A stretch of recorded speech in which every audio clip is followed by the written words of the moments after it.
Welcome back to the deep dive. We love looking at those real turning points in science, the ideas that just shift everything. Definitely, those foundational moments. Exactly. And Aryabhata's system in Indian astronomy, that was certainly one of them, a huge leap. Absolutely massive. But as we always see, right, the first big idea is never the whole story. It's just the beginning. It kicks things off. What comes next is often this, well, fascinating process of digging in, asking questions, maybe pushing back a little, and definitely building on it.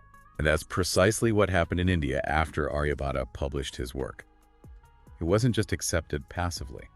Far from it. So it wasn't like, okay, new system, everyone use this now. Not at all. Yeah. It sparked this incredibly vibrant period, a lot of intense intellectual activity surrounding his ideas. Okay, so that's what we're diving into today. What happened after Aryabhata? Exactly. We'll explore this really interesting landscape. We'll look at the commentators. They were crucial, actually, who helped unpack his, well, often very concise verses. Right, the sutra style, very dense. Incredibly dense. And then there were the debates. Real energetic arguments, even some major controversies that popped up. Controversies, interesting. About what? Oh, fundamental things. Yeah. We'll get into that. And how all this, discussion and disagreement eventually led to different schools of thought forming, distinct traditions within Indian astronomy. Wow, okay, so it wasn't just one monolithic thing. Not at all. And this whole period, it just perfectly shows a mature scientific tradition, Yeah. one that's constantly refining itself through rigorous debate, through exploring different angles. It's about the process. Okay, let's start there then. With Aryabhata's work itself, the Aryabhatiya, you mentioned it was in these really short, concentrated verses, almost like code. That's a good way to put it. The sutra style is extremely economical with words. It lays out principles, results, algorithms, but often without extensive proofs or explanations. So how did people, centuries later actually figure out the nuts and bolts? How did they learn to use his system properly? Yeah, that's the key question. And the answer lies in the tradition of bhāṣya, commentaries. Okay. These were absolutely essential. Think of Aryabhata's verses like maybe the core equations or theorems. The commentaries are the textbooks that explain them, provide the proofs, give examples, show how to apply them. So they weren't just translations. Oh, much more than that. They were deep dives in themselves. They unpacked the underlying geometry, which Aryabhata might have just assumed. They demonstrated the algorithms step by step. They even justify the specific numbers, the parameters he used. Okay, so who are these commentators? Any key figures we should know? Definitely. One of the most important early ones is Bhaskara I. He lived in the 7th century, a couple of centuries after Aryabhata. Bhaskara first, got it. His commentaries on the Aryabhatiya are just invaluable. They give us tremendous insight into how Aryabhata's work was understood and elaborated upon relatively early on. And what kind of things did Bhaskara focus on in his commentary? Was it just math? A lot of it was mathematical elaboration, yes. Yeah. Explaining the geometry, deriving the formulas. But he also tackled the more conceptual aspects. For instance, Aryabhata's idea of the Earth rotating on its axis. Ah, yes, the rotating Earth. That must have been a tough sell back then. It was definitely radical for the time. And commentators like Bhaskara, I didn't shy away from it. They actually provided arguments, mathematical and logical, to defend this idea, to show why it made sense within Aryabhata's system. So the commentators weren't just explaining, they're also advocating, defending the controversial bits. Precisely. They were active participants in shaping how Aryabhata's legacy was perceived and understood. They were filling in the gaps, yes, but also reinforcing the coherence and the correctness of the system as they saw it. They were crucial for its transmission and acceptance, or at least its serious consideration. It makes you wonder, doesn't it? Without these commentaries, would Aryabhata's work have been harder to understand, maybe some nuances lost? Oh, undoubtedly. The conciseness of the sutra style means there's a lot of assumed knowledge. Without the bhāyas to bridge that gap, to spell things out, it's very likely that the transmission would have been much weaker, perhaps more prone to misinterpretation. So they acted like a vital bridge across time. Exactly. Connecting Aryabhata's initial insights to later generations of scholars, they ensured his work wasn't just a historical artifact, but a living tradition to be engaged with, debated, and built upon.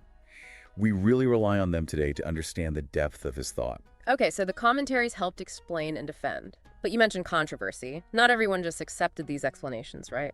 Science thrives on skepticism, after all. Absolutely, and that's exactly what we see. Aryabhata's ideas, even with brilliant commentators like Bhaskara I explaining them, were definitely not universally accepted overnight. They sparked some really significant debates, major disagreements. Let's get into those. What was the biggest point of contention? Was it the Earth's rotation? That was certainly a major one, yeah. It remained controversial for a long time. Who was leading the charge against it? Well, one of the most prominent critics was Brahmagupta. Brahmagupta, another huge name in Indian astronomy and mathematics. A giant, yes. And he lived a bit after Bhaskara I in the 7th century as well, but represented a different perspective. He vehemently rejected the idea of Earth's axial rotation. Vehemently? Why? What were his arguments? He used what seemed like common sense physical arguments, based on observations from right here on the ground. Like what? Like if the Earth is spinning really fast, wouldn't a bird flying in the air get left behind? Or if you shoot an arrow straight up, wouldn't it land somewhere else because the Earth moved under it? Oh, okay. The pre-Newtonian physics perspective, it makes intuitive sense if you don't have a concept of inertia or relative motion. Exactly. From the physics of the time, or rather, the intuitive understanding of motion, these seem like very strong objections. Why don't we feel a constant wind? Why don't buildings crumble? Right. So what was the alternative explanation then for why the stars seem to move across the sky every night? The more traditional view, which Brahmagupta seemed to favor, often involves something called the Pravaha wind. Pravaha wind. Yeah, a sort of cosmic wind. Huh. A hypothetical force that was thought to sweep the entire celestial sphere, all the stars, planets, the sun, the moon, around a stationary Earth. So the whole sky moves, not the Earth. That was the idea. Yeah. So you had these two fundamentally different pictures. Aryabhata saying the Earth spins, explaining the daily motion that way, and the more traditional view, defended by people like Brahmagupta, saying no, the Earth is still, and this cosmic wind moves everything else. A real clash of fundamental models. A very deep disagreement about the basic structure of the cosmos. It shows how challenging it was to shift from that firmly ingrained geocentric perspective. Okay, besides the Earth's rotation, what other major debates flared up? Surely that wasn't the only thing they argued about. No, definitely not. Another huge area of debate was the fundamental astronomical parameters themselves, the actual numbers used for calculations. What kind of numbers? Things like how many times does Jupiter orbit the sun in a specific vast period of time, like a yuga? Or what is the precise length of a year down to the fractions of a day? The core constants, basically. Exactly. The constants that underpin all the calculations. And Aryabhata's values for these constants, well, they often differed from those used in older, highly respected texts, like the Ārya-pakṣa. The Ārya-pakṣa being a sort of benchmark text. A very influential one, yes. Considered quite authoritative by many. And Aryabhata's numbers also differed from those proposed by contemporaries, including Brahmagupta again. So Brahmagupta didn't just disagree on the Earth's rotation, but also on the basic numbers. Correct. He proposed his own set of parameters in his work, the Brahma-pakṣa. And these differences weren't just, minor quibbles. Why not? What was the impact of using slightly different numbers for, say, the length of the year? Well, think about predicting eclipses or the position of Mars decades or centuries from now. Even small differences in your starting parameters, your fundamental constants, they get magnified over time. Ah, I see. So using Aryabhata's numbers versus Brahmagupta's numbers could lead to noticeably different predictions down the line. Precisely. Your prediction for the timing of an eclipse or where exactly a planet would appear in the sky could be quite different depending on which set of constants you plugged into your calculations. And how did they try to resolve these differences? Was it just about whose authority you trusted more? Authority played a role, sure, but it wasn't just that. Astronomers would compare the predictions generated by the different sets of parameters against actual observations. Which system seemed to match reality better? So there was an empirical element, testing against observation. Yes, within the limits of the observational tools they had, of course. They didn't have telescopes. But they had instruments like gnomons, armillary spheres, water clocks. They could measure angles, track positions, time events. And they would debate which mathematical model and which set of underlying numbers best fit the data they could gather. That sounds like a genuinely scientific process. Observation, prediction, comparison, debate. It absolutely was. It shows a commitment to finding the most accurate description of the cosmos, driven by both mathematical reasoning and empirical checking. The debates over parameters were intense because the accuracy of their calendars and predictions depended on getting those numbers right. Okay, rotation and parameters. Any other big areas of disagreement? You mentioned yugas earlier. Ah, yes. The structure of cosmic time itself. This was another significant point of departure for Aryabhata. How so? Well, the traditional Puranic view of cosmology, which was widely known, described these vast cosmic cycles, the yugas, as being of unequal length. Unequal? Yeah, in a specific ratio, 4.3.2.1. The Katha Yuga was the longest and most virtuous, then the Treta, Dwapara, and finally the Kali Yuga, the shortest and most degenerate age, which was considered the current one. It represented a cosmic decline. A kind of entropy built into the time cycle. You could sort of see it that way, yes. Yeah. It was a deeply embedded cosmological and philosophical idea. But Aryabhata, he proposed something quite different. What did he propose? He proposed yugas of equal duration, symmetrical, mathematically much cleaner. Equal yugas. Why? Was it just for mathematical convenience? That seems to have been a major motivation. His entire system aimed for a certain mathematical elegance and internal consistency. Having equal yugas simplified calculations involving planetary mean motions and revolutions over these vast timescales considerably. It fit neatly into his computational framework. So it made the math work better within his system. Yes. And commentators like Bhaskara I, whom we mentioned earlier, explicitly defended this equal yuga structure. They argued it was necessary for the coherence of Aryabhata's specific astronomical model. But that must have clashed pretty hard with the traditional 4.3.2.1 idea. Oh, absolutely. It was a direct challenge to a very established cosmological view, and predictably others pushed back. Including Brahmagupta again? Including Brahmagupta. He adhered firmly to the traditional, unequal yuga structure described in the Puranas and other texts. For him, and likely for many others, the traditional cosmological framework held precedence over Aryabhata's mathematical streamlining in this specific area. So again, we see this tension. Aryabhata pushing for mathematical consistency, perhaps, and others defending tradition or alternative models. Exactly.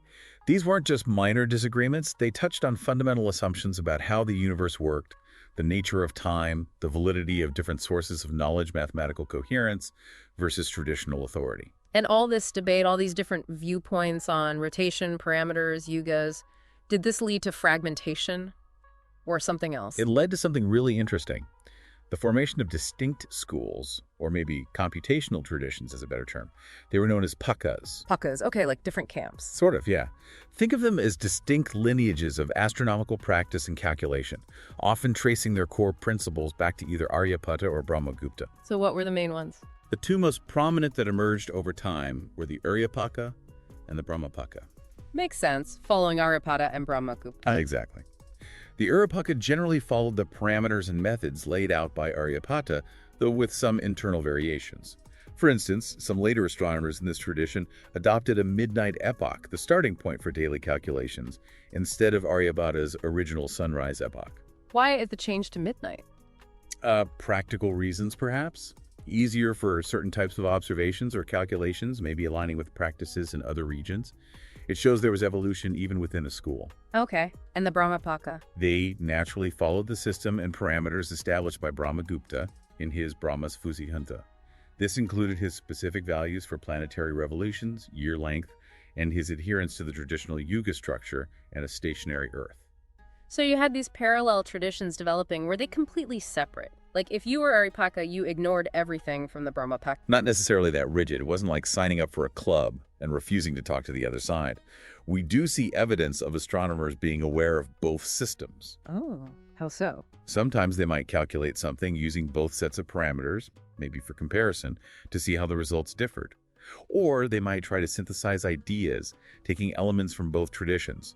It wasn't always strictly one or the other. So more like preferred toolkits, perhaps. That's a decent analogy. They represented distinct intellectual lineages, often passed down through teacher-student relationships. They had their preferred constants, sometimes slightly different algorithms, different ways of approaching problems. And as we discussed, these differences would lead to diverging predictions over the long term. Which would then maybe fuel more debate and observation. Exactly. It created this environment where different approaches coexisted. It allowed for both continuity, faithfully transmitting the methods of, say, Aryabhata, and also for localized innovation, as astronomers within a pakṣa might refine or adjust specific aspects of their tradition. It sounds counterintuitively, maybe, like having these competing schools was actually healthy for the development of astronomy. I think that's a very fair assessment. This period, with all its debates and the formation of these pakas, wasn't a sign of stagnation at all. Quite the opposite. It was an era of intense intellectual refinement. How so? Because they had to defend their positions. Precisely. If you wanted to defend Aryabhata's system, especially the controversial parts like Earth's rotation or equal yugas, you couldn't just say Aryabhata said so. You had to provide stronger mathematical proofs, better logical arguments, maybe try to find observational evidence. And similarly, if you were proposing alternative parameters, like Brahmagupta did, You had to justify them. You had to show, perhaps through calculation or observation, why your numbers were better, why they led to more accurate predictions. This constant need for justification pushed for greater rigor all around. so the debates forced everyone to sharpen their arguments and methods. Exactly. And the commentaries, as we said, played a huge role in deepening the understanding of the foundational texts. They were just passive summaries. They were active engagements, interpretations, justifications. Did the debates also push for better observations? It likely did, yes. When predictions from different systems diverged, the obvious way to try and settle the matter was to go out and observe, to see which system matched reality more closely. Now, the progress in observational instruments was gradual, but the impetus to observe carefully and critically was certainly fueled by these theoretical disagreements. They were trying to improve computational techniques as well. So it was a cycle. Theory leads to debate, debate pushes for better observation and math, which feeds back into theory. A classic scientific feedback loop, yes, operating over centuries. The back and forth between the ideas of Aryabhata and Brahmagupta, filtered and amplified through generations of commentators and practitioners within their respective pakas, demonstrates a really mature scientific culture. Mature in what sense? Mature in its commitment to scrutiny, to logical and mathematical justification, and to, as best they could, empirical validation. It wasn't just about accepting authority. It was about testing, refining, and debating to reach a better understanding of the cosmos. And this vibrant period, this tradition of commentary and debate, it didn't just fizzle out, did it? We see echoes of it much later. Oh, absolutely. It laid the essential foundation for later developments, most famously, the incredible work that came out of the Kerala School of Astronomy and Mathematics, centuries later. Ah, Kerala. We've touched on them before. How did this earlier period connect to their work? Well, many key features in the Kerala School explicitly saw themselves as working within the lineage of the Ārya-pakṣa. Really? So they identified with Aryabhata's tradition. Yes. For instance, Nīlakaṇṭha, a major figure in the 15th century. Right, Nīlakaṇṭha, known for his Tychonic-like model. Exactly.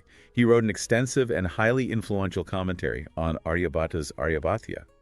He was directly engaging with and building upon that foundational text hundreds of years later. He clearly saw himself as continuing that specific intellectual trajectory. So there's a direct line of transmission and engagement. A very clear one. And Nīlakaṇṭha didn't just comment, he innovated significantly within that framework. His development of a revised astronomical model, a geo-heliocentric system where planets orbit the sun, which then orbits the Earth, was a major theoretical step. A step seemingly taken within the Ārya-pakṣa tradition? Yes, and think about Mādhava, another towering figure from Kerala, slightly earlier than Nīlakaṇṭha. Mādhava and the Infinite Series. Amazing mathematical work. Truly groundbreaking work on infinite series for trigonometric functions like sine and cosine.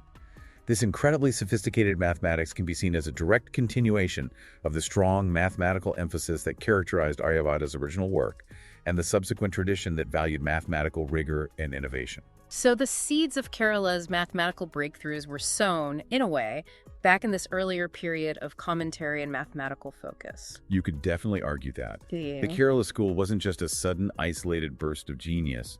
It emerged from this long, rich tradition that had spent centuries grappling with Aryabhata's legacy, debating his ideas, refining mathematical techniques, and maintaining distinct schools of thought that fostered both continuity and innovation. It really paints a picture of a long-term evolving scientific enterprise. It does. It shows the longevity and the sheer innovative power that can come from centuries of sustained critical engagement with foundational ideas and ongoing debate among different viewpoints. Okay, so let's try and pull the main threads together here. What we've really seen is that Aryabhata's work, while absolutely foundational, was really just the starting gun. Right, the beginning of a long conversation. And what followed was this incredibly dynamic period in India. You had commentators playing this essential role, not just preserving his ideas, but actively explaining, justifying, defending them, making them accessible. Crucial work. The Balayas were key. And then the debates, the healthy skepticism, the disagreements, like the big one between Aryabhata and Brahmagupta over Earth's rotation, over the fundamental numbers, even over the structure of time itself. Yeah, that critical engagement was vital. Brahmagupta's criticisms, even if ultimately proven wrong on some points by later physics, were important challenges that forced deeper thought and justification. And all this led to the formation of these different schools, the pakas, primarily the Ārya-pakṣa and the Brahma-pakṣa, competing but also interacting traditions. Which allowed for different approaches to be explored and refined over time. It wasn't monolithic. And the whole picture really reveals a scientific tradition that was, deeply invested in mathematical rigor, in logical argument, and in striving for an accurate understanding of the universe using the tools and observations they had. Absolutely. It was a process of continuous refinement, driven by commentary, debate, and a persistent quest for better cosmic models. It really is fascinating. It makes you think, doesn't it, about how science works even today. We still build on foundational work. We still have commentaries, in a sense, interpretations, textbooks, review articles. That's true. The forms change, but the function is similar. And we certainly still have debates, controversies, competing theories, or interpretations of data, different schools of thought in many fields. We definitely do. Think about debates in cosmology or quantum physics interpretations, or even climate modeling. There are often different camps, different approaches. So maybe these patterns we see from centuries ago in India, the interplay of foundational work, commentary, debate, competing viewpoints, perhaps they're just fundamental to how scientific knowledge progresses, period. How we collectively argue our way towards a better understanding. It certainly seems like a recurring pattern in the history of science. That process of discussion, disagreement, and refinement seems essential. It's rarely a straight line. Something for us all to think about, perhaps, as we watch scientific debates unfold today. How much of it echoes these ancient patterns? A very interesting thought to end on. Indeed. Well, that wraps up our deep dive for this time. Join us again as we continue exploring the fascinating history of ideas.